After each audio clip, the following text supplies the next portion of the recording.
जय श्री कृष्णा। श्री हरि। मैं श्याम, आपका दोस्त, आपका प्रेमी, आपका सखा। वैशाख कृष्णा त्रयोदशी के दिन, चतुर्दशी के दिन, संवत 2083, आज 16 अप्रैल 2026, वार बृहस्पतिवार, आपका अभिनंदन करता हूँ, स्वागत करता हूँ। हम मिल रहे हैं हमारे श्रीमद् भागवत स्वाध्याय के प्रथम स्कंद के 19वें अंतिम अध्याय, जो हमारा 20वां क्रम होगा, उसके अंतर्गत। आइए आज के इस कथा क्रम में आगे बढ़े। पहले भगवत चरणों में मन वाणी वचनों को लगाते हैं मूलाधार चक्र से। नमो भगवते वासुदेवाय। नमो भगवते वासुदेवाय। नमो भगवते वासुदेवाय। नमो भगवते वासुदेवाय। नमो भगवते वासुदेवाय। नमो भगवते वासुदेवाय। नमो भगवते वासुदेवाय।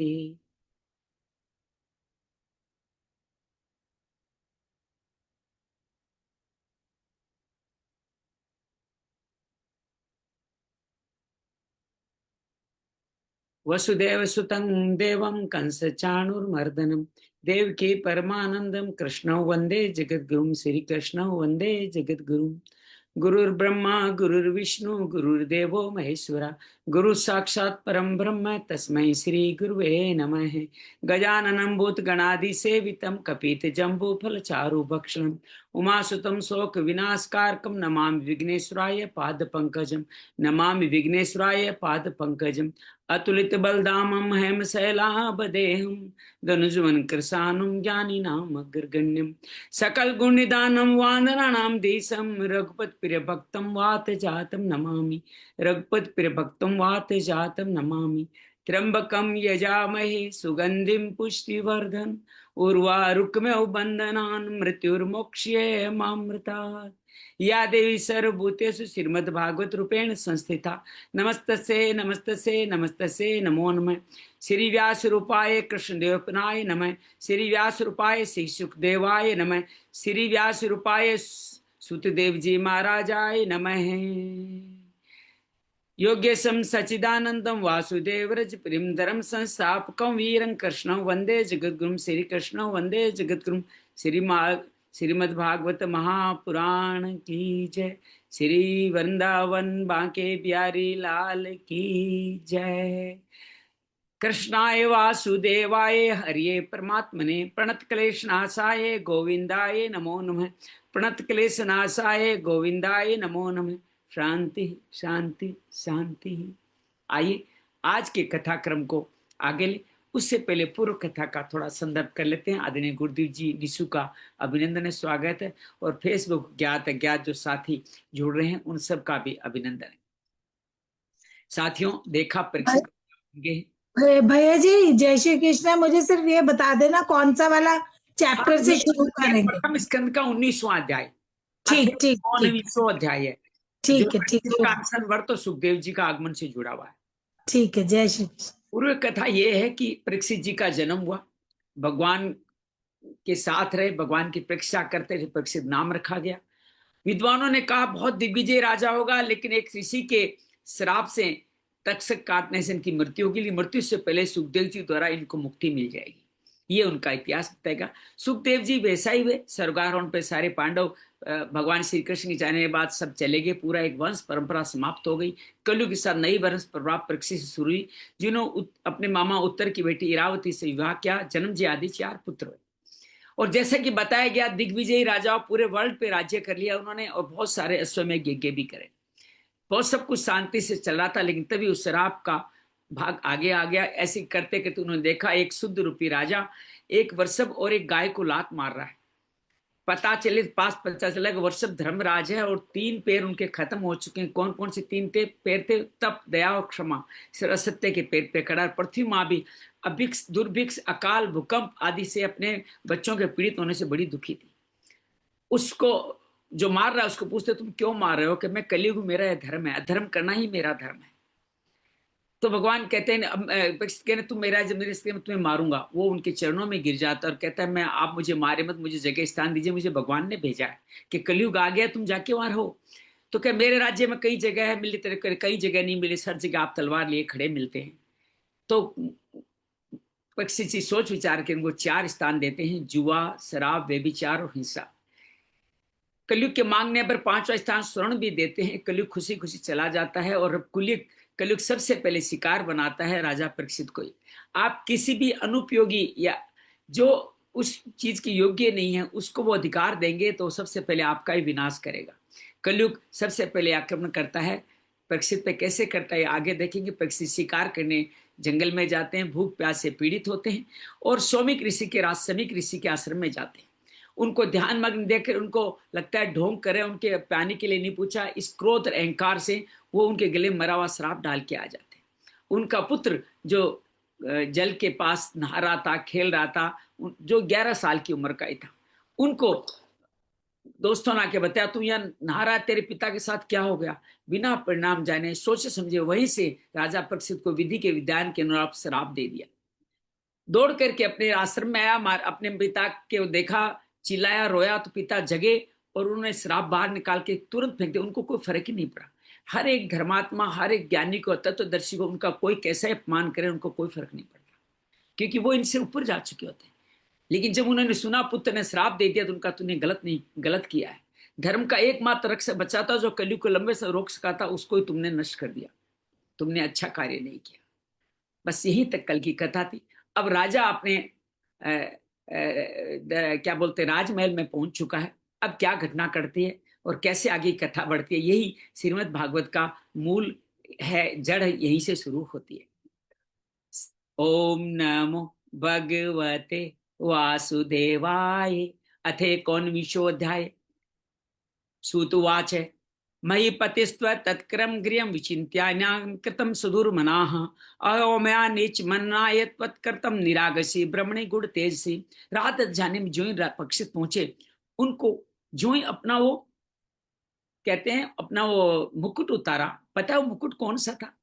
वो मुकुट वो था जब जरासंध को भीमसेन ने मारा था तो युद्ध में जीत कर मुकुट ला करके राजकोष में लाके रख दिया था। अन्यायी का धन भी आपके लिए किस तरह से आपके पतन का कारण बन सकता है, ये आज का सूत्र है। तो वो मुकुट जाके जब यहां लाके रखा, उतारा, पहन लिया था, मर गया खेलने, तो कलयुग आ गया। और फिर वो जब उतारा रखा तो उनको दिमाग झंझना, अरे मैं प्रजा का प्रजापालक कैसे, एक ऋषि का ऐसा निंदनीय क्रम में कैसे कर दिया। मैं निरपराध अपने तेज छिपे ब्राह्मण को अनाथ पुरुषों के साथ बड़ा नीच व्यवहार किया, ये बड़े खेद की बात है। लेकिन सत्पुरुषों का महत्व है, ये उनकी खास बात है। गलत कार्य करने के बाद उसका स्वयं अन्वेषण करते हैं और कहते हैं, भगवान कहते हैं ऐसा करने से आप मुक्त हो जाते हैं। तो ऐसा परीक्षित जी ने किया।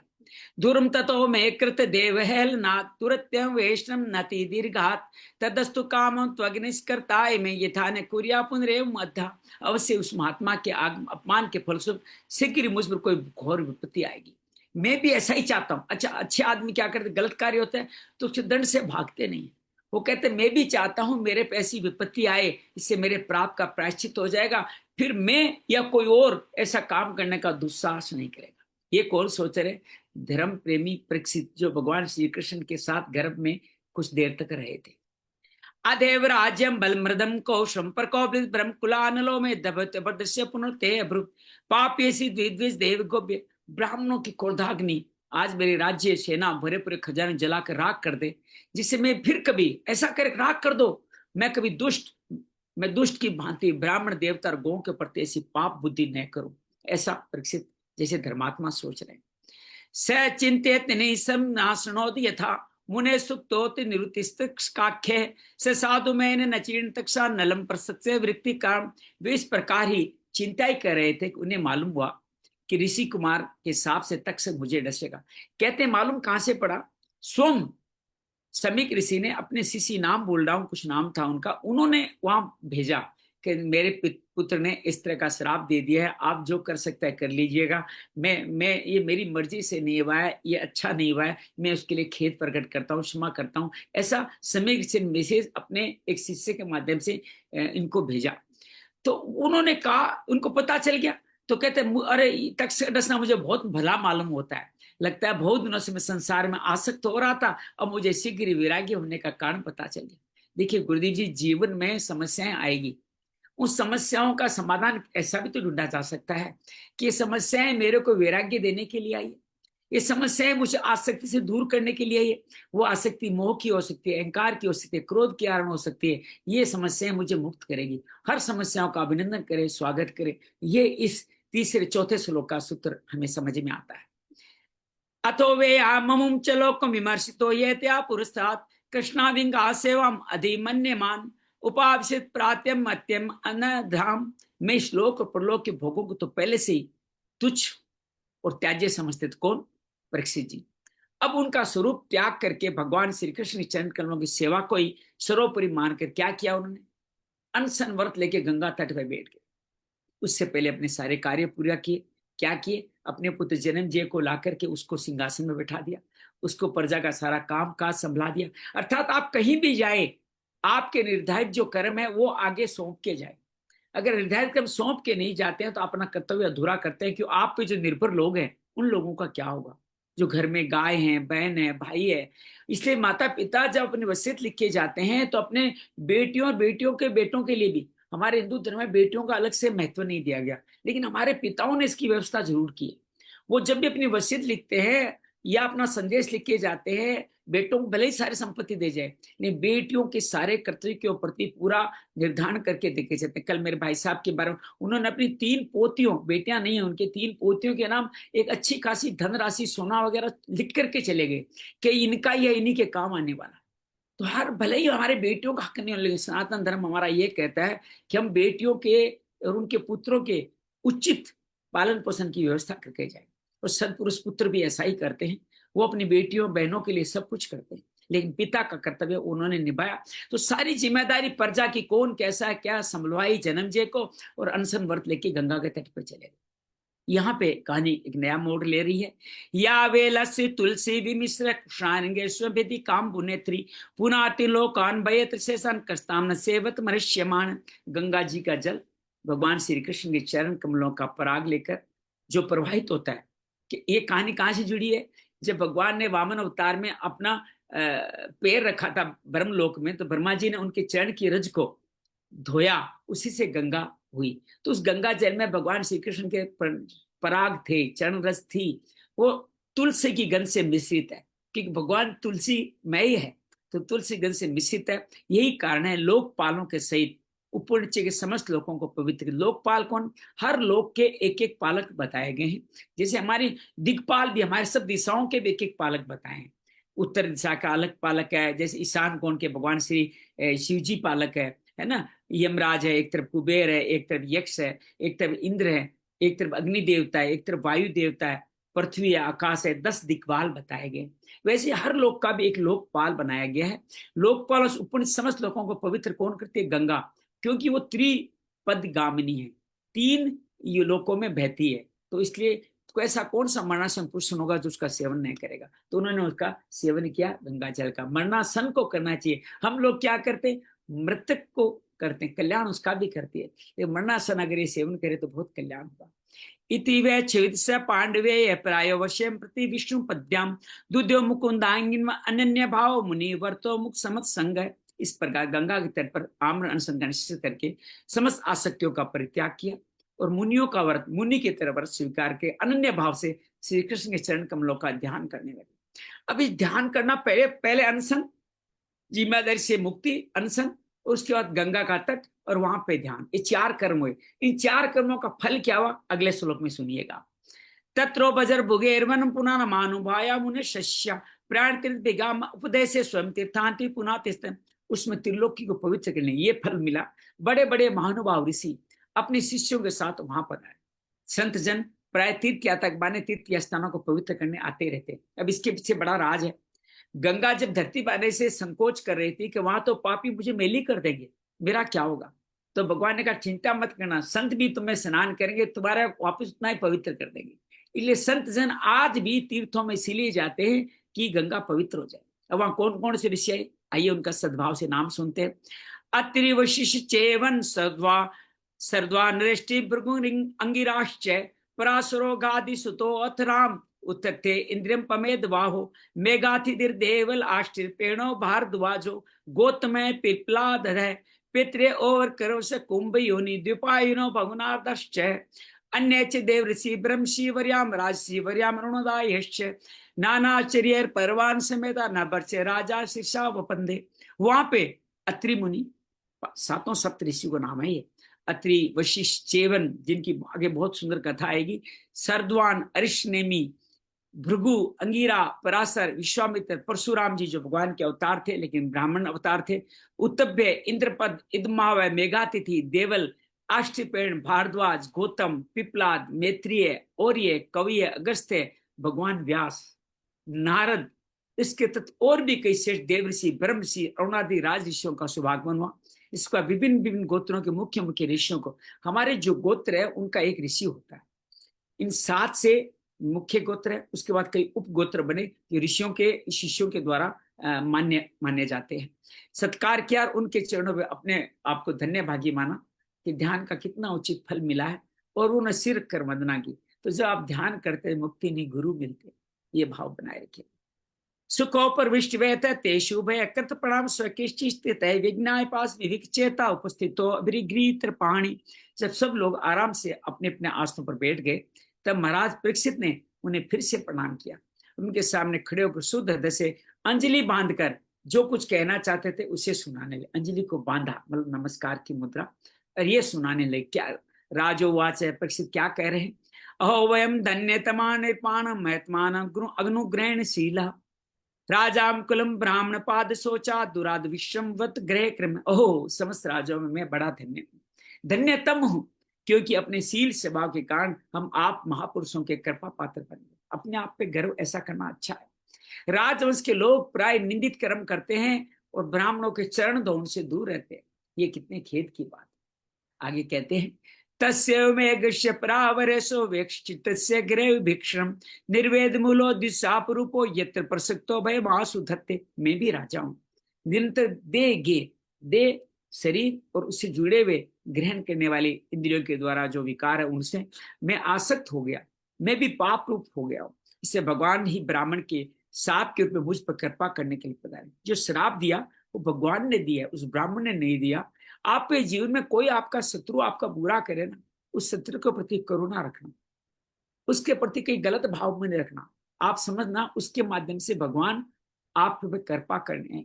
और शत्रु जो आपकी आलोचना कर रहा है अपना पुण्य खर्च कर रहा है और आपके पाप को चाट चाट कर धो रहा है। इस बात को हमेशा स्मरण रखिएगा। ये साप मुझे जो मिला है वैराग्य उत्पन्न कर रहा है कि इसका साप संसार में पुरुष भयभीत होकर विरक्त हो जाएगा। तम मोपयातम प्रतीयंतो विप्रा गंगा च देवी धृतम चित्त मिशे द्विजो पर शुष्ट कह तक्षको वा दशत्वलम गाय गायत विष्णु गाथा। ब्राह्मणों अब अपने चित्त को भगवान के चरणों में समर्पित कर दिया। आप लोग माँ गंगा जी शरणागत जानकर मुझ पर अनुग्रह करें।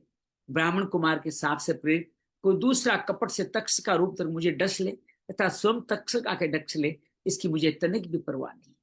आप लोग कृपा करके भगवान की रस में लीलाओं का गान करें, ऐसी प्रार्थना करते हैं। पुनश्च पर्याद भगवयन्ते रति प्रसंगस्तदा सरेषु मैं सुयाम याप उपयामी सृष्टि मित्रेषु सर्वत्र नमो द्विजे। मैं आप ब्राह्मणों के चरणों में प्रणाम करके यही प्रार्थना करता हूँ, मुझे कर्म चाहे जिस योनि में जन्म लेना पड़े इसकी भी चिंता नहीं करनी। भगवान श्री कृष्ण चरणों में मेरा अनुराग बना रहे, उसके चरण आश्रित महात्माओं से मुझे प्रेरणा प्रीति हो, जगत के समस्त प्राणियों के प्रति मेरी एक सी मैत्री रहे, ऐसा मुझे आप आशीर्वाद प्रदान करें। इति स्म राजा द्वैसाय युक्त प्राचीन मूलेषु कुशेषु धीरे उद्यमुको दक्षिण कूलास्ते समुद्र पत्न्या स्वसुप्त सत्यभारत। महापरीक्षित महाराज परम धीर थे, वैसा दृढ़ निश्चय करके गंगा जी के दक्षिण तट पर पूर्वाग्रह कैसे बैठा जाता है, वहां कुशों का आसन जो वहां की घास है उस पर उत्तर मुख होकर उत्तर की दिशा मुंह करके बैठ गए। राजकाज का भार तो उन्होंने पहले ही अपने पुत्र जन्मजय को सौंप दिया। कहते हैं उत्तर दिशा समृद्धि की दिशा है, और मुक्ति भी समृद्धि है। तो उत्तर दिशा की तरफ ज्ञान के लिए, सबके लिए उत्तर दिशा की ओर बैठना चाहिए। एवं च तस्मिन् देव देवे त्रयो प्रविष्टे दिवि देव संगा प्रशस्य भूमो वेकिन पशुने मुदा मुह दुंदुर्भयश्च नेदु। पृथ्वी के एक क्षेत्र सम्राट प्रसिद्ध जब इस प्रकार का आम्र अनशन के बैठ गए, तब आकाश में देवता लोग बड़े आनंद से उनकी प्रशंसा करते हुए वहां पृथ्वी पुष्पों की वर्षा करने लगे और बार बार दुंदुभी नगाड़े बार बार बजने लगे। महर्षियों समापुगाते प्रशस्य साध्य अनुमोद माना उच्चु प्रजानुग्रहशील सराय श्लोक गुणा भी रूप। सब उपस्थित महर्षियों ने प्रसिद्ध के निश्चय की प्रशंसा की। और साधु साधु, जब भी आपको कोई बात अच्छी लगे ना, प्रशंसा के लिए क्या करें? साधु साधु ये कहा जाता है। वो हमने ये पहली बार सुना जब हम विपश्यना करने गए थे। वहां पे जब मंगल आशीर्वाद का बोलते हैं साधु साधु साधु, आपने बहुत अच्छा कार्य किया है, आप साधु हैं, आप साधु की तरह बर्ताव कर रहे हैं, ऐसा वहां से महर्षि भी साधु साधु कह के उनका अनुमोदन करते हैं कि आपने बहुत अच्छा निर्णय किया है। ऋषि लोग तो स्वभाव पर लोगों पर अनुग्रह की वर्षा करते हैं, यहाँ पर सारी शक्ति लोगों पर कृपा करने के लिए होती है। उन लोगों ने भगवान श्री कृष्ण गुणों से प्रभावित प्रसिद्ध के प्रति अपने अनुरूप वचन कहे। न वा इदम राजर्षि अभयम चित्रम भवस्सु कृष्णम समनुवत वर्तेषु ये अध्यासनम राज किरीट जुष्टम सद्योजु भगत पार्श्व काम। राजऋषि शिरोमणि, भगवान श्री कृष्ण सेवक और अनुयायी आप पांडुवासियों के लिए यह कोई आश्चर्य की बात नहीं। आपके पिता दादा परपिता सब यही करते आए, क्योंकि आप लोगों ने भगवान की सन्निधि प्राप्त करने की आशंका से उस राज सिंहासन को एक क्षण में परित्याग कर दिया, जिसकी सिवा बड़े बड़े राजा अपने मुकुटों से करते आपने छोड़ दिया। सर्ववयम ताविदाश मध्य कलेवरम यावदशो विहाय लोकम परम विरजस्कम विशोकम यास्पयम भागवत प्रधान है। हम सब तब तक यहीं रहेंगे जब तक कि भगवान के परम भक्त परीक्षित अपने नस्ल शरीर को छोड़कर माया दो शोक से भगवत धाम में नहीं चले गए। कितना बड़ा उपकार है कि हम कहीं नहीं जाने वाले, हम कहीं नहीं जाने वाले, हम यहीं रहेंगे जब तक आप भगवान के धाम नहीं चलेंगे। कितनी बड़ी कृपा है। आपके जीवन कठिनतम क्षणों में आपके दोस्त मित्र सखा पूजनीय ऋषि संत ब्राह्मण अगर ऐसा कह दे कि हम आपके साथ बने रहेंगे, आपको कितना अच्छा लगेगा। आपके मुसीबत के क्षणों में आपके साथ कोई आपका दोस्त मित्र प्रेमी परिवारजन खड़ा हो तो आपकी आंखों में आंसू नहीं आएंगे। आप हमेशा भगवान का भला करेंगे। भगवान आप रूप में पधारे, भगवान ही उनके रूप में आपको सांत्वना देने आते। यहाँ तो सारा ऋषि देवता सभी पधार चुके। आश्रुत से गणवच पृक्ष समम मध्योचित गुरु चावलिकम आभासते ना बिना आनंदे सुक्तान सुसुमांशा चरितानि विष्णु। ऋषियों के वचन बड़े मधुर गंभीर सत्य और समता से युक्त थे। उन्हें सुनकर राजा परीक्षित ने इस योग मुनियों का अभिनंदन किया और भगवान के मनोहर चैत्य सुनने की इच्छा से ईश्वर से ये प्रार्थना करी। समागता सर्वत एव सर्वे वेदायता मृत्युधरास्त्र पुष्टे नेहात्वा मुहुत्र च कृष्णार्थ ऋते प्रा अनुग्रहम आत्मशीलम। आत्मशीलम के लिए अनुग्रह करने की प्रार्थना करते हैं। आप सभी ओर से पधारे हैं। सत्य लोक रखने वाले मूर्तिमान वेदों के समकक्ष है। आप लोगों का दूसरों पे अनुग्रह करके अतिरिक्त जो आपका सहज स्वभाव है, इस श्लोक के परलोक में और कोई स्वार्थ नहीं। आप सिर्फ अनुग्रह करने ही आते हैं और आपका कोई मतलब नहीं है। ततश्वस प्रक्षेम्यम विप्रच्य विवृच्य विप्राति कृत्यात् यामय सर्वात्मना मिर्यमाणेश कृत्यम सुदम चेतता मृष्टाभियुक्ता। विप्रवरों, आप लोगों पूर्ण विश्वास करके मैं अपने कर्तव्य संबंध में पूछने योग्य प्रश्न करता हूँ। आप सभी विद्वान परस्पर विचार करके बताइए, सबके लिए सब अवस्थाओं में और विशेष के थोड़े समय में मरने वाले पुरुषों के लिए अंतःकरण शरीर से करने विशुद्ध कर्म कौन सा है। अब मुख्य सार की बात पूछ रहे हैं कि मैं जाने वाला हूं, ये तय है मेरे लिए कौन सा शुद्ध कर्म है जिससे मेरी मुक्ति हो। ये प्रश्न राजा ने इस तरह से राजा ने ब्राह्मणों से दो प्रश्न यहाँ किए। पहला प्रश्न के जीव को सदा सर्वदा क्या करना चाहिए, दूसरा जो थोड़े से मरने वाले उनके क्या कर्तव्य है। ये दो प्रश्न उन्होंने श्री सुखदेव जी से भी किए। कारण से इन्हीं दोनों प्रश्नों का उत्तर द्वितीय स्कंद से लेकर 12वें स्कंद तक सुखदेव जी भगवान ने दिया। यही दो प्रश्न चलेंगे आगे तक कि हमें करना क्या चाहिए और मरने वाले को क्या करना कर्तव्य। ये दो बात पूछी। एक तो अभी जीवित रहते क्या हम करें, और एक मरने का समय आ जाए तो क्या करें। दो सवाल पूछे। इसी के जवाब में पूरी 12 स्कंद की भागवत कथा जो दूसरे स्कंद से शुरू होगी, अभी तो भूमिका ही चल रही है। दूसरे स्कंद सुखदेव जी कहना शुरू करें। अभी सुखदेव जी का आगमन होने ही वाला है। आइए सुखदेव जी के आगमन के बारे में आगे का वृतांत पढ़ें। तत्राभवत भगवत व्यास पुत्रो हेदच्छिया गा पटमानो अनपेक्ष अलक्ष्य लिंगो निजलाभ तुष्ट वर्तस्य बालेर्वत। अवधूत वेश है, अवधूत वेश, अवधूत कहते हैं जिसके शरीर में कोई वस्त्र नहीं है, जो दिशाओं के समान ही दिगंबर हो उसको अवधूत कहते हैं। उसमें पृथ्वी पर स्वेच्छा से, वो किसी कारण से कहीं नहीं जाते, अपनी इच्छा से विचरण करते हुए, जिसकी कोई अपेक्षा नहीं रखती हो, अनपेक्षित, वे व्यास नंदन व्यास जी के पुत्र भगवान श्री सुखदेव जी महाराज में प्रकट हो गए। ओम श्री सुखदेवाय नमः। श्री सुखदेव जी महाराज की जय। हमारे इस कथा में सुखदेव जी महाराज पहली बार पधारे। हम उनका नाम पहले उच्चारण कर चुके हैं। सुखदेव जी व्यास जी के पुत्र थे, जो बचपन में ही संन्यास के लिए निकल पड़े, और तब व्यास जी ने उनको चतुर्श्लोकी भागवत सुना के उसका विस्तार भी सुनाया, और वो फिर अपनी इच्छा से विचरण कर रहे हैं। सन्यासी अवधूत है, वे वर्ण अथवा आश्रम के बाहरी चिन्हों से रहित है। वो न तो शूद्र है, न ब्राह्मण है, न वैश्य, न क्षत्रिय, उनके जो चिन्ह है उनसे रहित है, सिर्फ आत्म अनुभूति से संतुष्ट है। जो वर्ण आश्रम धर्म की बात कर रहे हैं उनको सुखदेव जी से कुछ सीखना है। बच्चों और स्त्रियों ने उन्हें घेर रखा था। क्यों घेर रखा था? एक तो दिव्य कांति, एक वस्त्र आदि धारण नहीं करके, लेकिन जैसे पहले ब्राह्मण माताओं ने कहा कि ये इस आदमी को पुरुष और महिला में कोई फर्क ही नहीं वाला, इससे क्या पैदा करना, फिर भी स्त्रियां और पुरुष उनको घेर रखे हैं, क्योंकि उनका वेश अवधूत का है, दिगंबर हैं, कोई वस्त्र नहीं धारण कर रखा, लंगोटी भी नहीं धारण कर रखी। ते दृश्य मृष्य सुकुमार पाद करो रूपास्व कपोल गात्रम चावार्य ताक्षण सत्तुल्य कर्ण सुभावनम कंबो सुजात कंठम। 16 वर्ष की अवस्था है उनकी, 12 वर्ष की अवस्था में संन्यास लिया था, 4 साल और बीते हैं। चरण हाथ जंगा, 12 वर्ष की अवस्था में जन्म ही लिया था, कई तो 16 वर्ष की अवस्था में ही जन्म बता देते हैं उनका। चरण हाथ जंगा भुजाएं कंधे कपोल, सब अंग अत्यंत सुकुमार है उनका। सुखदेव जी का आंख बंद करके आप उनका चरित्र चित्रण सुन सकते हैं। नेत्र बड़े बड़े और मनोहर है, नासिका कुछ ऊंची है, कान बराबर थे, सुंदर भौहें थी, और उनका मुख बड़ा ही शोभाव्यमान और था। गला तो मानो सुंदर शंख था, होगा ही, भगवान का इतना गुणगान करते हैं, भागवत पढ़ते हैं, तो गला तो शंख समान सुंदर हो ही जाएगा। निर्गुड जत्रुम प्रतुंग वचक्ष पावर्तनाभिम बलिबलक दूरम च दिगंबरम वक्तर विकीर्ण केशम परलंब माऊ समरोत भावम। हंसली, ये हंसली कहते हैं, ये हंसली, इसको आज की डेट में ब्यूटी बोन भी कहते हैं। ये सोच ढकी हुई थी, छाती चौड़ी और उभरी हुई थी, नाभि भंवर के समान गहरी थी, उदर बड़ा हो, सुंदर त्रिवेली से त्रिवेली के उदर पे 3 रेखाएं बन जाना, ये कहते हैं उदर की सर्वश्रेष्ठ उदर होने का प्रतीक है।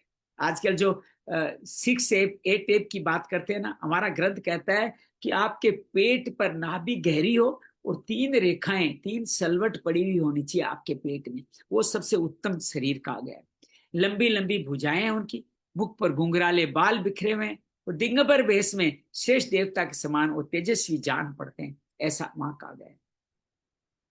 श्यामम सदा पीछव्यो अलंग लक्ष्म्या स्त्रीणाम मनोज्ञम रुचिरिष्म तेन प्रत्युत्था अतास्ते मुने श्वासनेभ्य स्वतलक्षणजा अपि गुड वर्चसम। श्याम रंग है उनका, अर्थात भगवान का ही रंग लिया है उन्होंने। चित्त को चुराने वाली भरी जवानी है 16 वर्ष में। वह शरीर की छटा और मधुर मुस्कान से स्त्रियों को सदा ही मनोहर जान पड़ते हैं। उन्होंने अपने तेज को छिपा रखा था, फिर भी उनके लक्षण जानने वाले मुनियों ने पहचान लिए। वे सब के सब अपने आसन छोड़कर उनके सम्मान के लिए उठ खड़े। याद रखें, वहां उन ऋषियों में महर्षि वेदव्यास जो उनके पिता थे वो भी थे, और एक ग्रंथ में लिखा है व्यास के भी जो पिता थे पराशर, वो भी वहां थे। एक जगह तो यह लिखा है पराशर के पिता शक्ति भी थे, एक जगह यहां भी लिखा है शक्ति के पिता वशिष्ठ भी यहाँ था, अर्थात अपनी 5 पीढ़ियों के साथ बैठे थे। इसलिए लोग कहते हैं ना, ये भगवान का धर्म ग्रंथ, ये ग्रंथों का पढ़ना, सत्संग कीर्तन, ये तो वानप्रस्थ आश्रम में करना चाहिए, उनको सुख से कुछ समझना चाहिए। 16 वर्ष की अवस्था में वो इस कार्य में लीन है, तो इसके लिए कोई उम्र नहीं है। एक्चुअली हमें पता ही नहीं हमारी उम्र होनी कितनी चाहिए, कब खत्म होगी हमें कहाँ पता है। तो क्यों ना मैं आज इस वक्त, जिस वक्त भी हमें ये मंत्र संदेश मिले, ध्रुव ने 6 साल की उम्र में, प्रहलाद ने माँ के गर्भ में अगर भगवान का ध्यान कर लिया, तो हम उम्र की क्यों इंतजार करें? कितनी उम्र होगी तब भगवान का नाम लेंगे, ध्यान लेंगे। आज क्यों न ले, अभी क्यों न ले, इस वक्त क्यों न ले, नारायण नारायण नारायण, श्रीमन नारायण नारायण नारायण, श्री कृष्ण गोविंद हरे मुरारी, नाथ नारायण वासुदेवा, श्री कृष्ण गोविंद हरे मुरारी, नाथ नारायण वासुदेवा। बस इस तरह नाम लेते रहे तो वो उनके सम्मान के लिए सब उठ खड़े हुए, क्योंकि उनमें दिव्यता नजर आ रही। शिव विष्णु रातो अतिथे आगत्या तस्मै सर्प्या शीर्षा अजहार है, ततो निवर्ता या बुद्धा स्त्रियो अर्भका मासने सोप विषय पूजित है। राजा परीक्षित जी ने भी अतिथि रूप से पधारे, सुखदेव सिर झुकाकर प्रणाम किया और उनकी पूजा की। उनके स्वरूप को नहीं जानने वाले बच्चे स्त्रियां उनकी महिमा देखकर वहां से लौट गए। ये तो बड़े बड़े, हम तो इनको एक मनोहारी बालक समझ रहे थे, ये तो बहुत बड़ी हस्ती है। सबके द्वारा सम्मानित होकर सुखदेव जी श्रेष्ठ आसन में विराजमान, ये बड़ी बात है। सुखदेव जी सबसे छोटे और सबसे ऊंचे आसन में विराजमान हो गए। आपकी उम्र आपकी उत्तमता तय नहीं करती, आपके गुण, उसका गुणानुवाद ही आपकी उत्तमता तय करता है। समसंवर्षत्र महानमयी दशा परम ऋषि राजसी देव ऋषि संगे विचरोच तालम भगवान एथेन तू ग्रह तक्षा नार निकरे प्रीत है। ग्रह नक्षत्र तारों से घिरे हुए चंद्रमा के समान ब्रह्म ऋषि देव ऋषि राजसी समूह में आवर्त श्री श्री कृष्ण सुखदेव जी अत्यंत शोभायमान है। वास्तव में ये महात्माओं को भी आदरणीय थे। मतलब अपने पिता में और अन्य किसी का बेटा योग्य हो तो उस बेटे के साथ ही उसके इतनी श्रद्धा नहीं रखते। वो लगता है देखो इनका बेटा इतना बड़ा हो गया, थोड़ा बहुत मन के अंदर संकोच बना रहता है। लेकिन यहाँ सब ऋषि बड़े आनंद मग्न है।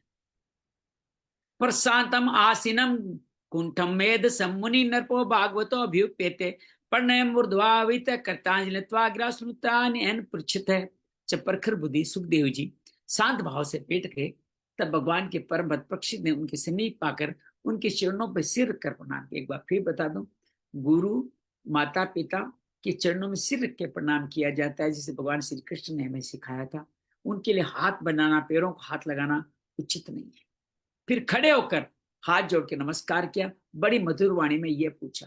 परीक्षित वाच है, परीक्षित जी कहते हैं अवद्य वयम ब्रह्मण सत्य सेव या छत्र बंधु है कृपयातिथि रूपेण भगवत तीर्थ का करता। परीक्षित ने कहा, हे भरम स्वरूप भगवान, आज हम बड़े भाग्यशाली हैं कि आप, हम अपराधी हैं, क्षत्रिय भी है, फिर भी मैं संत समागम का अधिकारी समझा गया।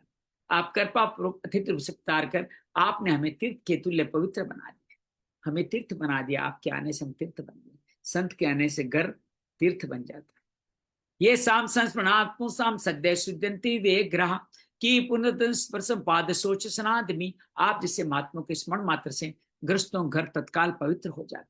फिर दर्शन, स्पर्श, पाद प्रक्षालन, आसन दान आदि सोर्स मिलने पर तो कहना ही क्या करना चाहिए। महाराज आते दर्शन करें, उनके पैरों को सर लगा के स्पर्श करें, उनके पैरों को आप धो लीजिए और फिर उनको आसन, दान, दक्षिणा जो दे सकते हैं वो दें। ये 5 कर्म हैं जो संत के घर में आने में करना चाहिए। दर्शन, स्पर्श, पाद प्रक्षालन, आसन और फिर दान, दक्षिणा। ये 5 कर्म हमें हर गुरु संत के साथ करने चाहिए। नोट कर लीजिए। दर्शन पहले करें, स्पर्श करें अर्थात चरणों पे माथा लगा के स्पर्श करें, पैरों को धोएं और उस धोन को पूरा परिवार पी ले तो अमृत का पान हो जाएगा। और फिर उचित आसन, उनके लिए उचित आसन दें और फिर उनको जो भी आप दक्षिणा दें।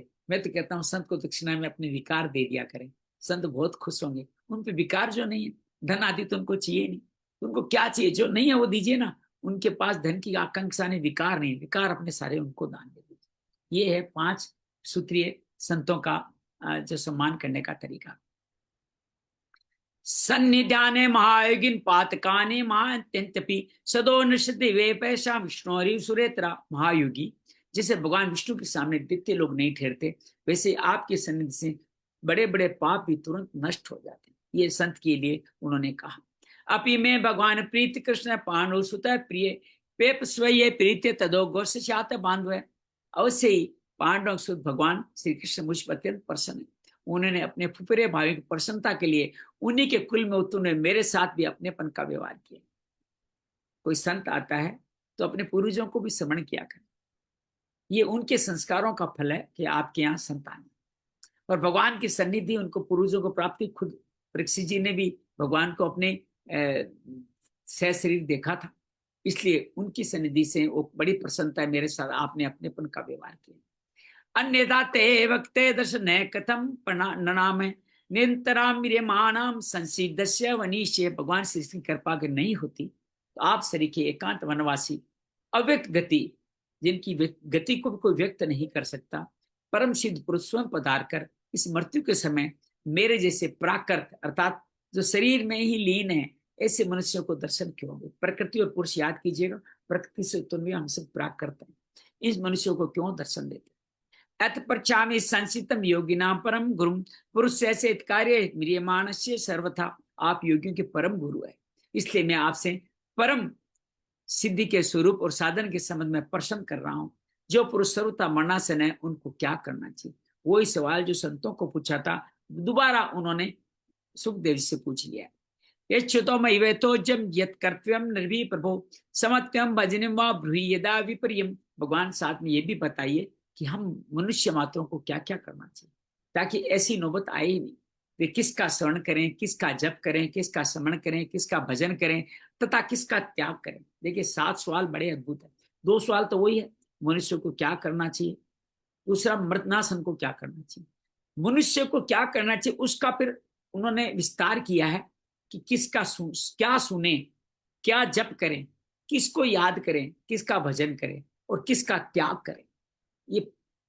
ये श्रवण जप स्मरण भजन त्याग, ये 5 सवाल उन्होंने फिर वहां पे और 7 साइक क्वेश्चन के रूप में पूछ लिए कि क्या करना चाहिए, उसको विस्तार दीजिए। न्यूनम भगवतो ब्रह्म गृह शीघ्र में दिनाम न लक्ष्य व्यस्तनापि गोदनम क्वचित। हे भगवत मुनीश्वर, आपका दर्शन अत्यंत दुर्लभ है, क्योंकि जितनी देर एक गाय दुई जाती है कृष्णों घर में उतनी देर भी तो आप नहीं ठहरते। संतों का एक बात कहा जाता है कि किसी घर में नहीं ठहरना। कितनी देर तक ठहरना है, जब तक एक गाय को दूने में समय लगता है उतनी देर तक दूर, अर्थात गाय के दूने तक ही रहे और नहीं रहे। हमारे महात्मा जो दंडी स्वामी है वो भी किसी घर में नहीं, किसी घर का भोजन नहीं ग्रहण करते। कि हम कैसे तय करें कि इस घर का भोजन करने योग्य। क्या आपके घर में कोई गर्भ हत्या हुई है या नहीं हुई है, पूछना भी उचित नहीं है। क्या आपके जो कमाई कर रहे हो, कमाई आपकी सात्विक साधनों से आई है। क्या आप रसोई में जो भोजन बनाते हो वो भोजन बनाते समय सात्विक नियमों का पालन करते हो। क्या प्रसाद जब समझ के करते हो। क्या हर सामग्री सात्विक ला के भोजन करते हो। तो ये सब संभव नहीं है, इसलिए ऋषियों ने आजकल अपने ब्राह्मण वृंद शिष्यों के द्वारा भोजन बनाया भोजन ही लेने लगे। अब भिक्षा लेने जाते हुए उनको संकोच होता है, पता नहीं भिक्षा में कौन क्या कैसा देगा। तो ये कहते हैं गृहस्थो गर्भमुक्ति। हमारे महाराज जी तो किसी के यहाँ कथा करने भी जाना बंद हो गया। कथा सिर्फ तीर्थ में करेंगे, कथा करेंगे वहां जहाँ यज्ञ हो। यज्ञ तीर्थ होता है, यज्ञ में सारे देवता आते हैं, जो तीर्थों में होते हैं वहां भी होते हैं। तो अभी दिल्ली में जब 2 कथा हुई इस बार, तो हमने सतकुंडी महालक्ष्मी महायज्ञ महायाग किया, तब वाल्मीकि रामायण कथा उन्होंने सुनाई। अभी बुलंदशहर में भी उनका एक यज्ञ हुआ और वहां पे लोग कथा सुनना चाहते हैं इसलिए यज्ञ का आयोजन कर लेते हैं। वहां पे बुलंदशहर में भी इन्होंने 21 कुंडी यज्ञ किया, वहां राजघाट जगह वहां पे, और वहां उन्होंने रामायण की राम कथा सुनाई। और अब अलीगढ़ जा रहे हैं, वहां भी एक यज्ञ होगा और वहां भी कथा करेंगे। लोग कथा सुनने के लिए यज्ञ कर रहे हैं, तो महाराज संत का संकल्प पूरा हो गया।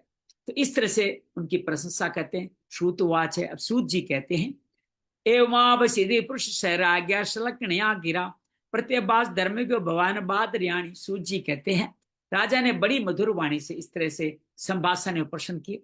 तब समझ धर्मों के मर गए व्यास नंदन भगवान श्री सुखदेव जी उनका उत्तर देने लगे। हमारे पास अभी 17-18 मिनट है, 17 मिनट, लेकिन अध्याय को बीच में छोड़ना उचित नहीं है। कुछ उत्सुकता बनी रहनी चाहिए। हालांकि मिनी लेट पधारी है, लेकिन मुझे पता है वीडियो देख करके इस पूरे को सुन लेगी। तो ये सूत जी क्या करेंगे, कैसा करेंगे, वो कल देखते हैं। क्या 7 दिनों में उनको क्या उद्धार का तरीका बताएंगे। क्या पहले भी 7 दिनों या उससे कम में किसी ने मुक्ति पाई है, वो भी दृष्टांत कल हम खटवांग राजा का कल सुनेंगे। तो बड़ी अद्भुत कथा है। अपना भाव बनाए रखिएगा। अगर मेरी वाणी में जो बिल्कुल अबोध बालक हूँ, श्री भागवत के बारे में प्रथम बार संवाद करने का दुस्साहस कर रहा हूँ, वाणी से कुछ गलतियां होती ही रहेगी। प्लीज उनके लिए मुझे क्षमा करते रहिएगा, और आप शुद्ध भाव से उनको मूल भागवत से अवश्य पढ़िएगा, जो आप गीता प्रेस की पुस्तिका से पढ़ सकते हैं या गीता सेवा ऐप से भी पढ़ सकते हैं। उसको बार बार पढ़िएगा, और जहां जहां गलतियां हैं वो अगर आप मुझे इंगित करके कमेंट में कहीं लिख के भेजेंगे तो मुझे बहुत आनंद आएगा। हम कोशिश कर रहे हैं कि इनका एक पूरा सारांश, आप पूरा नहीं सुन पाए तो मुख्य मुख्य सारांश 5-10 लाइनों में भी आपको भेजने का कोशिश करते हैं। उसमें मिनट तक लिखे हुए, इस मिनट पे यह बात है। हालांकि इसमें तकनीक ने बड़ा सहयोग किया है, तकनीक के कारण ये संभव हो पा रहा है, क्योंकि दिन भर अन्य नए कार्य करते हुए ये सब कार्य की तैयारी करना, संचालित करना, ये भगवत कृपा के अलावा कुछ नहीं है। बस आप सब आ जाते हैं, आपका बहुत सारा अभिवादन है। इति श्रीमद्भागवते महापुराण वैश्यासिकम अष्टादश शास्त्र्या पारमहंस्या संहिता प्रथम स्कंदे सुखागमन नाम नोनिकोश अध्याय, इस तरह से अध्याय के, और ये प्रथम स्कंद अब संपूर्ण हो रहा है। संपूर्ण होता है तो एक जगह ग्रंथ में लिखा होता अंतिम श्लोक को दोबारा पढ़ना चाहिए, ताइए दोबारा पढ़ते हैं। श्रुतवाच एवमावासितिं पृष्ठ सैराग्या श्लक्षणाया गिरा प्रातःभास धर्म्यो भगवान बादरायणी प्रत्यभास धर्म्यो भगवान बादरायणी। या बादरायणी मतलब बादरायण नाम है व्यास जी का, उनके बेटे को बादरायणी कहा गया। वो प्रश्न का उत्तर देने लगे। इति प्रथम स्कंद समाप्त है। हरिओम तत्सत। श्री कृष्णार्पणमस्तु। कृष्णाय वासुदेवाय हरिये परमात्मने प्रणत क्लेश नाशाय गोविंदाय नमो नमः। प्रणत क्लेश नाशाय गोविंदाय नमो नमः। आइए आराम से विराजित हो जाते हैं। अर्धन मुलित आंखों से शरीर को यथासंभव स्थिर करते हुए विराजित हो जाते हैं। अपने हृदय में उन्हीं श्री भगवान श्री कृष्ण का चित्रांकन करें, जिनका स्वरूप सुखदेव जी भी है, जो अपने भक्तों का कल्याण करने के लिए स्वयं भी आते हैं और साथ में अपने प्रिय ब्राह्मण वृंद ऋषियों को, संतों को भी भेज देते हैं। अपने भक्तों के प्रति अगर प्रतिकूल परिस्थितियां भी देते हैं तो उनका कल्याण करने के लिए देते हैं। परीक्षित जी को प्रतिकूल परिस्थिति दी ताकि उनकी मुक्ति हो जाए। बहुत बार डॉक्टर लोग हमें ऐसी टेबलेट चिकित्सा देते हैं जो हमें अच्छी नहीं लगती, लेकिन कल्याण उसी से होना है। भगवान भी जब किसी का कल्याण करने का मन कर लेते हैं तो फिर उसको छोड़ते नहीं है। उसके लिए प्रतिकूल परिस्थितियों के माध्यम से कल्याण करना हो तो करके ही दम लेते हैं। ऐसे श्री भगवान श्री कृष्ण को हृदय से नमन करते हुए अपने श्वासों पे ध्यान ले जाएं, श्वास का आगमन का दर्शन करें, श्वासों के द्वारा श्री भगवान के पद प्रक्षालन करें तो दर्शन हो गया। उसके बाद में पैर पखारना हो गया। पैर पखारना, प्रणाम, नमस्कार तीनों खत्म हुए। आसन के लिए अपने चेहरे पे सुंदर सी मुस्कान ले आए और वो मुस्कान उनको समर्पित कर दे। दान दक्षिणा के रूप में भगवान का नाम जप हम लोग कर रहे हैं, ध्यान कर रहे हैं, यही भगवान की दक्षिणा। आज का प्रारंभ हुआ। महाराज परीक्षित अपने मृगया खेल करके अपने निज भवन में आते हैं। जरासंध का ज्यों ही वो कलयुग के आसीन मुकुट उतारते हैं, उनकी बुद्धि शुद्ध हो जाती है और कहते हैं कि मैंने ऐसा निंदनीय कर्म कैसे कर लिया, मैंने अपने पूर्वजों को भी कलंकित किया ये कार्य करके। ये मेरे जीवन का सबसे हीन क्षण है। ऐसा कहते हुए मन में ये सोचने लगे मुझे इसका दंड मिलना ही चाहिए। अगर ये दंड मिलेगा तभी धर्म की रक्षा होगी। मैं राजा हूं तो क्या हुआ, अगर मैंने गलत कार्य किया, किसी ऋषि का अपमान किया है तो निंदनीय कर्म है। ये जब कोई बड़ा आदमी कोई कार्य करता है, दंड नहीं मिलता तो जनता ये सोचती है, प्रजा ये सोचती है हम भी ये कार्य कर सकते हैं। तो उन्होंने अपने लिए निंदनीय वर्ड सुना और कहा मुझे अब कोई न कोई सजा मिलनी चाहिए। तुरंत ऋषि का भेजे हुए उनके शिष्य आकर के उनको बता देते हैं कि आपका तक्षक के द्वारा 7 दिन में मृत्यु होने वाली। परीक्षित जी बड़े प्रसन्न होते हैं, बड़ा आभार व्यक्त करते हैं कि आपने मुझे 7 दिन का समय दिया, मैं तो तुरंत मारने लायक था, मैं आपका अत्यंत आभारी हूं। इस तरह से उन्होंने ऋषि का समीका, श्रृंगिका और ऋषि पुत्र का अभिनंदन किया। तत्पश्चात उन्होंने कहा कि मैं आज से ही अनशन व्रत लेता हूं। उसके लिए तुरंत तैयारियां की। अपने बेटे, वरिष्ठ बेटे जन्मजय को राज्य का अधिपति बनाया। उसको सारी व्यवस्थाएं संभाली। अपने कर्तव्य, अपने अधूरे पूरे काम, अपने जो जिनका उन्होंने प्रण प्रज्ञा संकल्प ले रखे थे, दे रखे थे, उन सब का उनको स्मरण करा के वो वैरागी का भेष धारण करके गंगा किनारे चले गए। वो जिस किनारे चले गए वो जगह है सुखताल।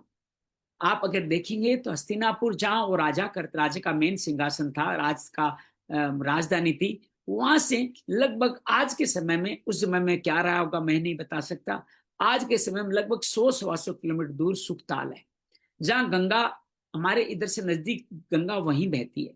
2 नदियों का संगम भी है। वहां सुखताल में आकर के वो गंगा के किनारे कुसा लगा करके वैरागी होकर के बैठ गए और गंगा का स्नान किया, गंगा का जल आचमन किया, गंगा की श्री कृष्ण की रज को अभिनंदन किया और कुसा के वाण बैठ के भगवान का ध्यान करने लगे। जब भगवान का ध्यान करने लगे तो वहां ऋषियों की, राज ऋषि, ब्रह्म ऋषि, सभी ऋषियों की, देव ऋषि, सभियों की एक पूरी श्रृंखला वहां पधार गई। सप्त ऋषि वहां पधारे, चेवन, आसित, देवल, भारद्वाज पधारे। वहां पे व्यास जी, पराशर, शक्ति, वशिष्ठ, विश्वामित्र, समस्त ऋषि, जितने भी ऋषि सब पधार गए। और तो और ऊपर से देवता लोग भी उसका दर्शन करके उनके पुष्प वर्षा कर।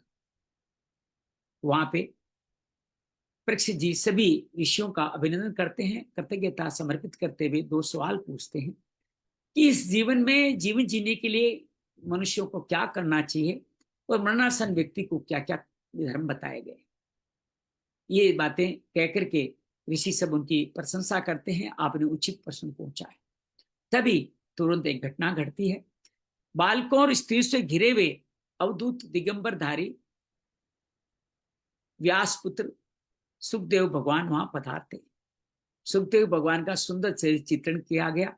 16 वर्ष की कमनीय काया, शरीर का एक एक अंग सौष्ठव से संपूर्णित है और उनके शरीर का सुंदर वर्णन करते हुए उनका सबने अभिनंदन किया और उनकी दिव्यता इतनी थी कि उनको उच्च आसन पर विराजित किया।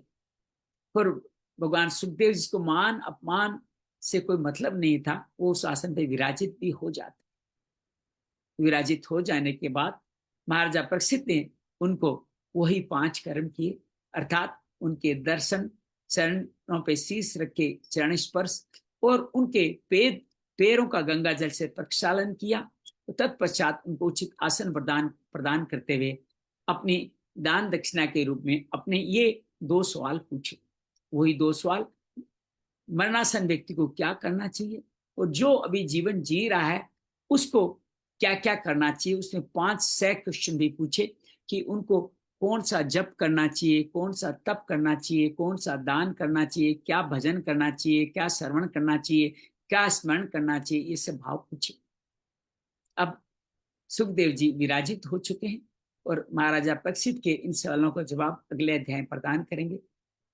श्रीमन नारायण नारायण नारायण, श्री समिक ऋषि नारायण नारायण नारायण, श्री श्रृंगी ऋषि नारायण नारायण नारायण, श्री गुरु शिष्य नारायण नारायण नारायण, श्री परीक्षित नारायण नारायण नारायण, श्री जन्म जय नारायण नारायण नारायण, श्री गंगा माता नारायण, गंगा जी नारायण नारायण नारायण, श्री सुखताल नारायण नारायण नारायण, श्री अनसंधारी राजा नारायण नारायण नारायण, श्री देव ऋषि, राज ऋषि, ब्रह्म ऋषि नारायण नारायण नारायण, श्री सप्त ऋषि नारायण नारायण नारायण,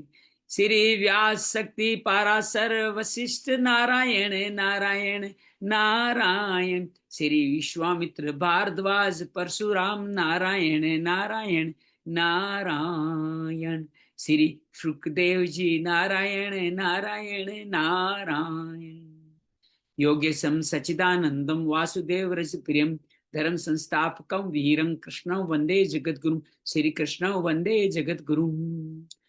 कृष्णाय वासुदेवाय हरिये परमात्मने प्रणत क्लेशनाशाय गोविंदाय नमो नमः। प्रणत क्लेशनाशाय गोविंदाय नमो नमः। हरि ओम तत्सत, हरि ओम तत्सत, हरि ओम तत्सत। उम्मीद है आपको आज का ये प्रथम स्कंद, मुझे पता नहीं ऐसा लग रहा है, हो सकता है मैं अपने पे गर्व कर रहा हूँ, अब धीरे धीरे भागवत भगवान का आशीर्वाद मिलता जा रहा है। अब तीव्रता नहीं रही, भागने का भाव नहीं रहा, ज्यादा ज्यादा पढ़ने की इच्छा नहीं रही, विषयों के अंदर गहराई में जाने में भी भगवान बड़ी मदद कर रहे हैं, और मंत्रों का उच्चारण भी धीरे धीरे ही सही कुछ तो कुछ 1-2% शुद्ध होता जाता है। ये सब आप सब लोगों की कृपा है, और समस्त भगवान समस्त ग्रंथ की भी कृपा है। आपके मन में आज के हमारे इस प्रथम, इसके पूरे प्रथम स्कंद के बारे में कोई मन में कोई सवाल हो, कोई संशय हो, तो आप पूछ सकते हैं। प्रथम स्कंद बड़ा अद्भुत था। आइए प्रथम स्कंद का एक बार आप अगर मुझे समय दे तो 2 मिनट का समय प्रथम स्कंद सारों का एक बार पुनः स्मरण कर लेते हैं, ताकि हम सब लोग प्रथम स्कंद हमेशा हमारे साथ बना रहे, ऐसा भाव हमारे में बना रहे। तो प्रथम स्कंद एक बार आपके सामने रख रहा हूँ, तो उसको आप समझने का कोशिश कीजिएगा क्या क्या हमने किया। पूरी सूची में प्रथम स्कंद की हर अध्याय की आपके सामने रखता हूँ, ताकि आपको स्मरण हो जाए कि प्रथम स्कंद किस तरह से कार्य करता है। प्रथम स्कंद में नैमिषारण्य में सूत जी से शौनकादि प्रश्न पूछते हैं कि कैसे श्रेय मिले, धर्म के क्या है, भगवान लीला क्या, अवतार क्या, आदि आदि। द्वितीय अध्याय में भक्ति का दुख दूर करने के नारद जी उद्योग करते हैं, भक्ति माँ के पुत्र ज्ञान और वैराग्य जीर्णशील है। तृतीय अध्याय में भगवान के 22 अवतारों का वर्णन है, जिसको हमने 24 करके आपके सामने रखने का प्रयास किया था। चतुर्थ अध्याय में महर्षि व्यास डिप्रेशन में आते हैं और वहां नारद जी आते हैं। और 5वां अध्याय भगवान की इस कीर्तन महिमा और देवसी नारद का पूर्व चरित्र, और उनके कहने पे दासी पुत्र नारद जी कैसे भगवान के पार्षद बने, उत्तर चरित्र का भाव भी 6ठ अध्याय में आपने सुना। 7वें अध्याय में अश्वत्थामा द्वारा महाभारत का अंतिम प्रकल्प आ गया। अश्वत्थामा द्रौपदी के पुत्रों को मार देते हैं, और अर्जुन के द्वारा असमर्था का मान मर्दन किया जाता है। द्रौपदी के द्वारा ब्राह्मण पुत्र अपने गुरु पुत्र को क्षमा याचना कर दी जाती है, लेकिन अश्वत्थामा मानते नहीं है। 8वें अध्याय में ही ब्रह्मास्त्र के द्वारा उत्तरा के गर्भ का नष्ट करना चाहते हैं, और पांडवों पर भी 5 वाण छोड़ देते हैं। गर्भ में परीक्षित की भगवान रक्षा करते हैं, और फिर कुंती जी भगवान की स्तुति करके अपने लिए विपत्ति परेशानी मांगती है। युधिष्ठिर शोक व्यक्त करते हैं, मेरे इस राज के कारण कितने लोगों ने अपने प्राण व्यक्त कर दिए, प्राण निछावर कर दिए, वो शोक में आ जाते। तभी 9वें अध्याय में धृष्ट आदि, युधिष्ठिर आदि सब पांडव और कृष्ण जी के साथ भीष्म जी के पास जाते हैं। भीष्म जी भगवान की बड़ी सुंदर स्तुति करते हैं, और युधिष्ठिर के समस्त सवालों का जवाब देते हुए भीष्म जी अपने प्राण त्याग करते हैं, क्योंकि उत्तरायण का समय आ चुका था। 10वें अध्याय में श्री कृष्ण जी का द्वारका गमन होता है। सभी हस्तिनापुर वासी अश्वपुर नेत्रों से उनको विदाई देते हैं, बहुत दूर तक उनके साथ सेना जाती है।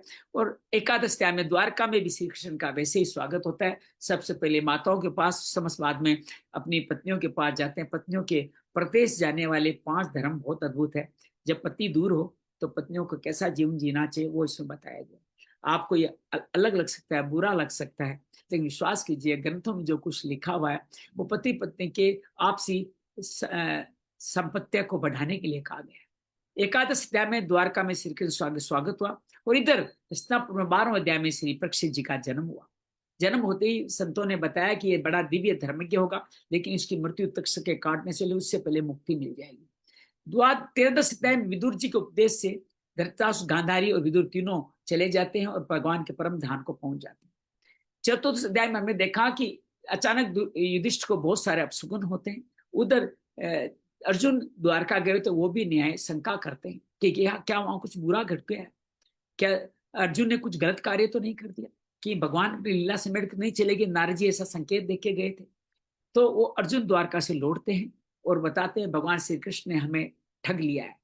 तो जब ये बातें सुनते हैं तो पंचदश अध्याय में कृष्ण के वीर से व्यतीत होकर के कुंती अपने स्वधाम चली जाती है, द्रौपदी चली जाती है, 5 पुत्र भी परीक्षित को राज सिंहासन देकर के स्वर्गारोहण के लिए चले जाते हैं और मुक्ति को प्राप्त होते हैं।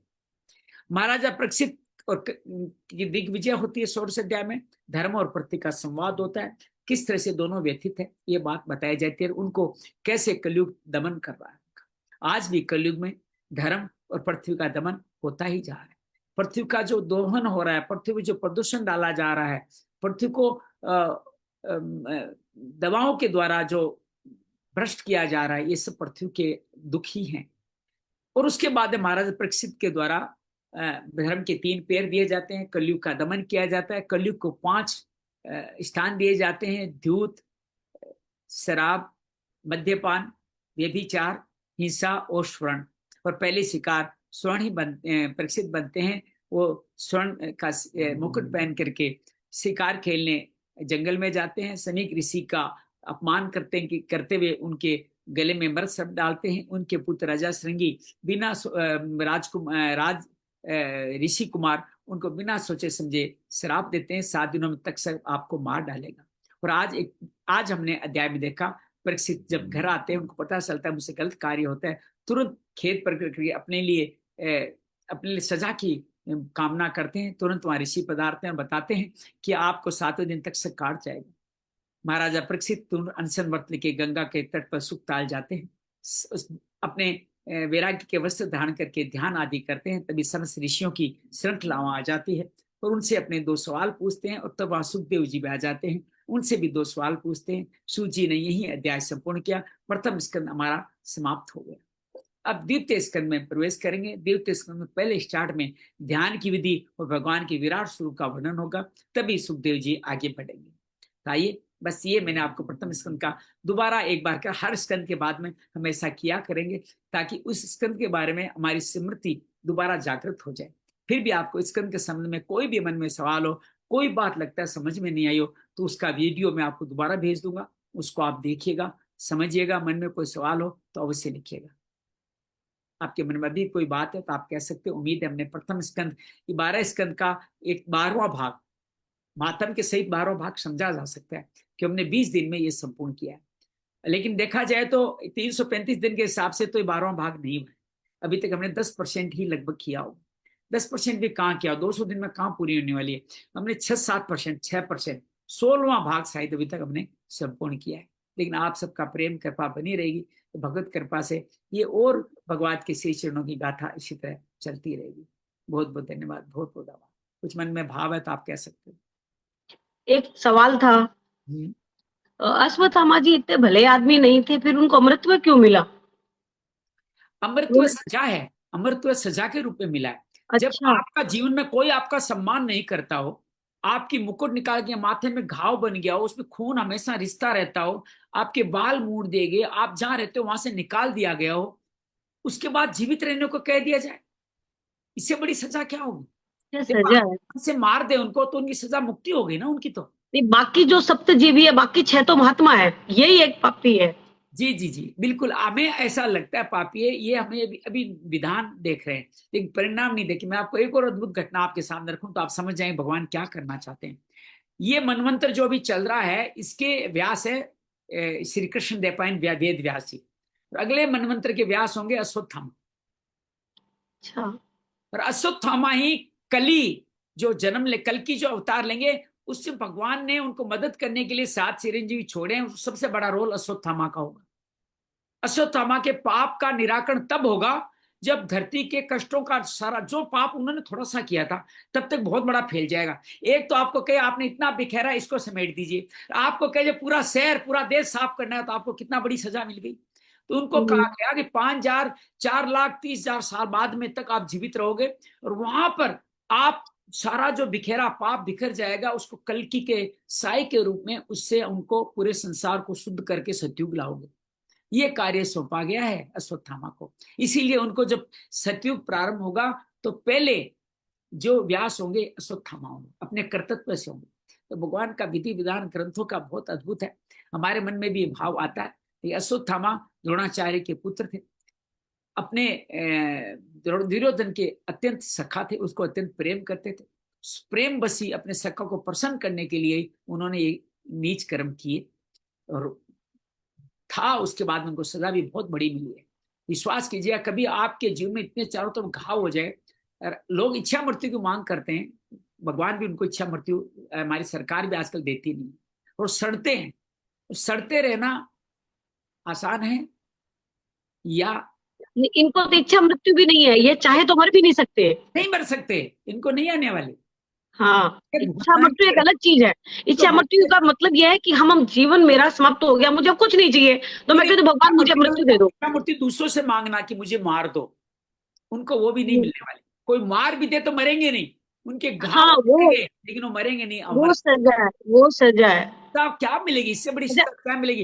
कभी किसी पिता को पूछो कि उसके पुत्र आदि अगर उसका अनुसरण नहीं करते, उसका असम्मान करते हैं, उसका जीवन कैसा होता है। एक सुझाव था, एक सुझाव है कि शाम को 8 से 9 भी दोबारा सेशन इसका रखे, 2 सेशन रखे दिन में। थोड़ा संभव नहीं है, थोड़ा भी व्यवसायिक जिम्मेदारियां हैं, घर आते आते। नहीं, हो जाएगा, ये सब तो चलती रहेगी, इनका क्या है, कुछ नहीं है। समय इतना कम है हमारे पास, जीवन बहुत छोटा है और बाकी कामों के लिए समय, इसके लिए समय नहीं है। नहीं, समय खूब है तभी तो निकाल पा रहे हैं, लेकिन कुछ और जिम्मेदारियां ले रखी है। जैसे अब कल से हमारा सुबह मरण चिकित्सा का शुरू हो जाएगा।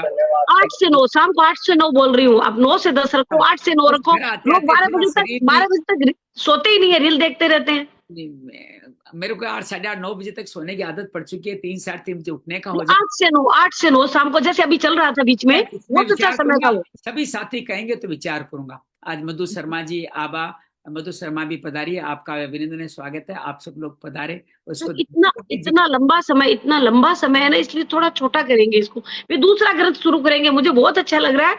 मैंने आज तक बहुत भागवत कथा सुनी है, मगर इस तरह नहीं सुनी, क्योंकि वो जो साल साल थोड़ा थोड़ा करके 7 दिन में संपलित कर देते हैं सारा। मेरे वृंदावन में कथा होती रहती है और मैं सुनती रहती हूँ, पूरे 7 दिन सुनती हूँ बैठ के। सुबह 3 घंटे होती है, मेरे को लगता है दिन में 5 घंटे होनी चाहिए कथा।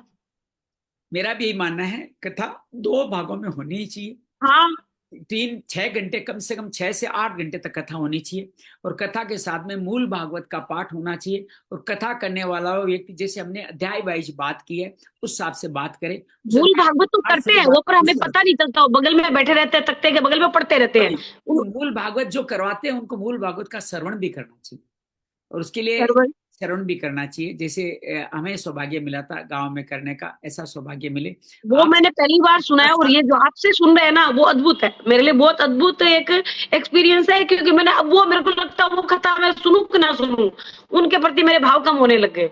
भाव बनाए रखें भगवान के, मुझे उनके लगता नामों है कि के भाव कारण, यही उन्हीं के होनी चाहिए, कारण कथा यही होनी चाहिए जो अभी हमारी हो रही है। हम यहाँ आए हैं। अगर वो नहीं होते तो सारी भागवत के प्रति हमारी रुचि नहीं जगती।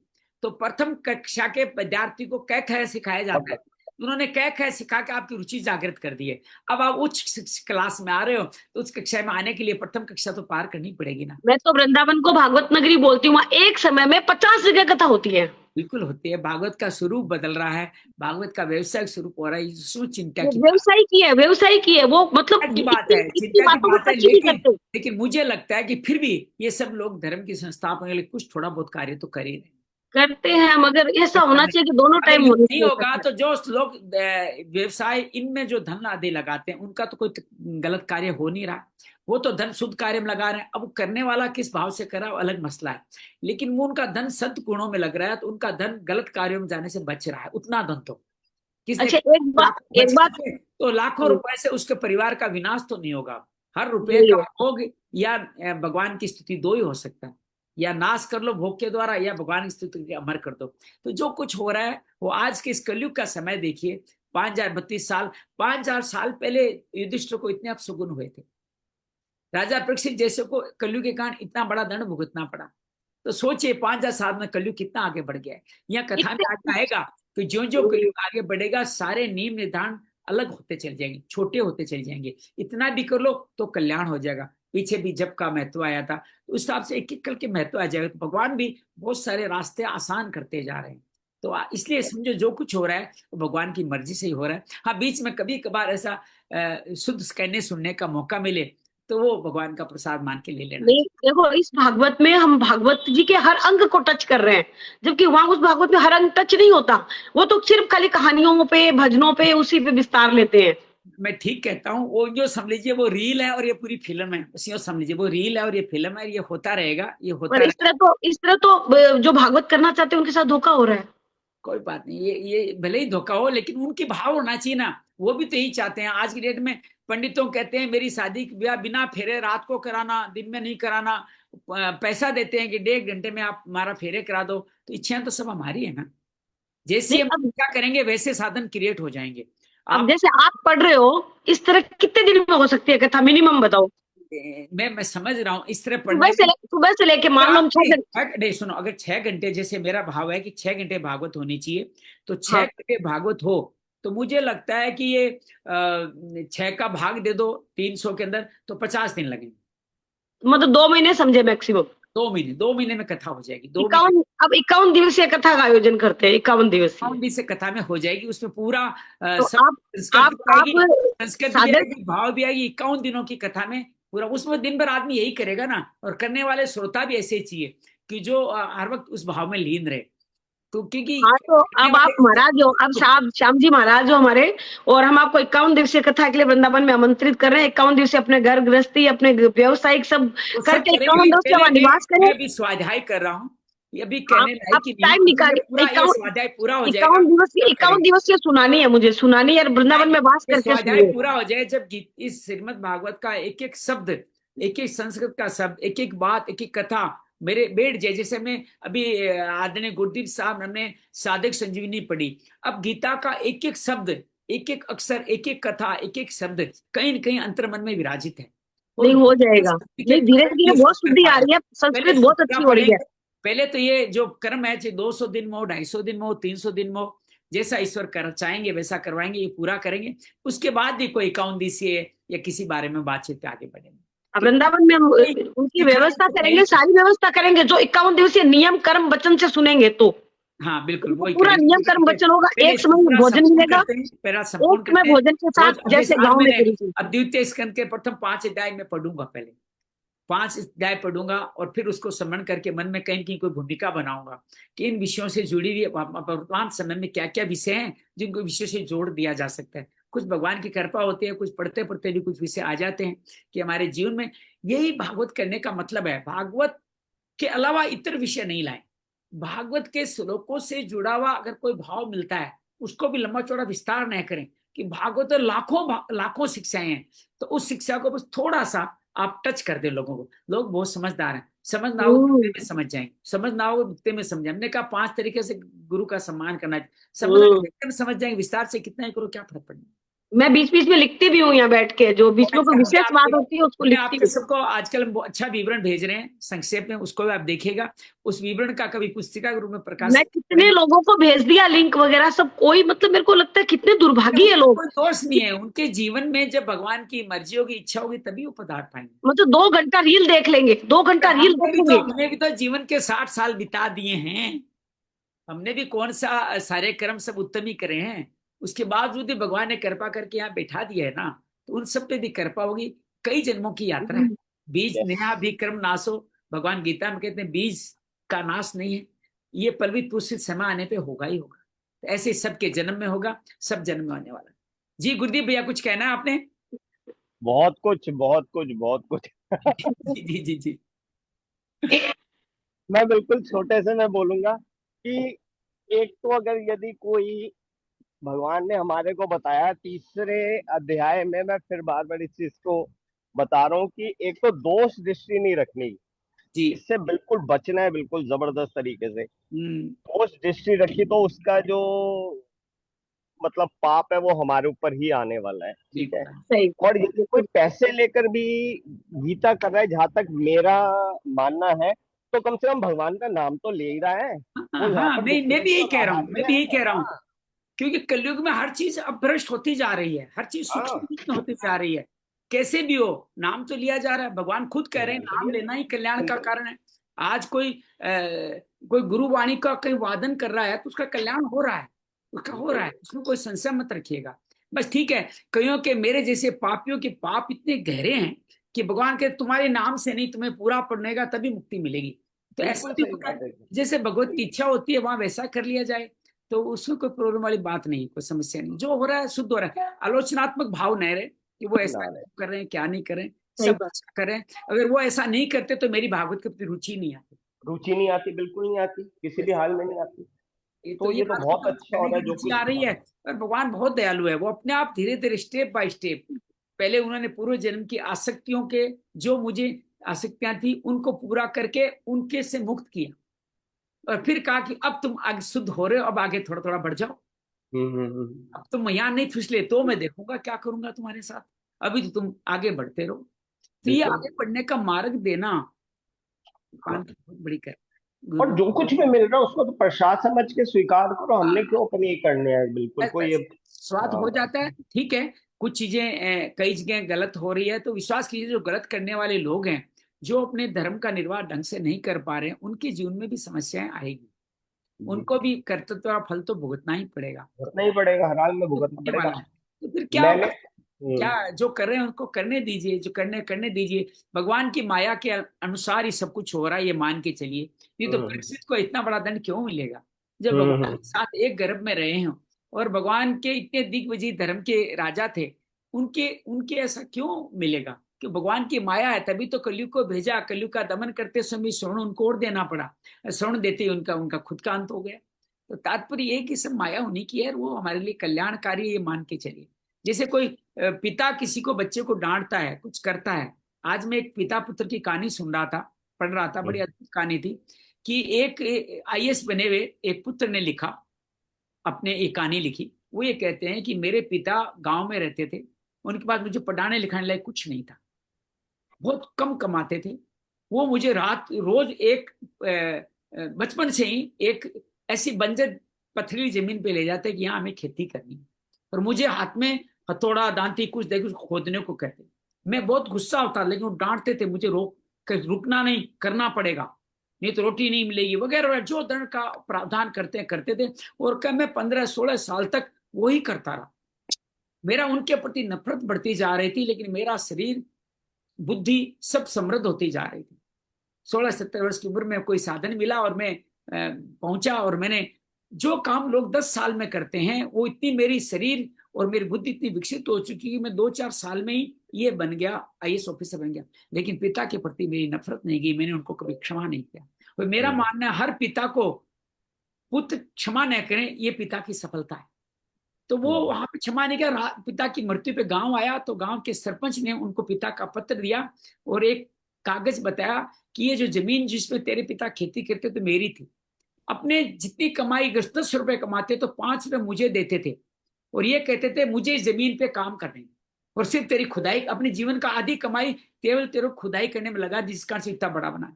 वो पुत्र आज कहानी लिखता है कि मेरे आंसू आ रहे हैं कि मेरे पिता ने, मैं सोचता था मेरे लिए बुरा कर रहे हैं, उन्होंने मेरा कितना बड़ा कल्याण कर दिया। तो ये सब भगवान की माया है, इनको समझते समझते समय लगेगा। लोग पिता को नहीं समझ पाए, लोग माँ को नहीं समझ पाए, लोग अपने जन्मभूमि को नहीं समझ पाए। ये सब भगवान की माया है, समझ आते आते आ जाएगी और सबका कल्याण होगा, अगर सही रास्ते पे चलेंगे। नहीं तो भगवान बड़े दयालु है, बहुत सारे जन्म देने वाले।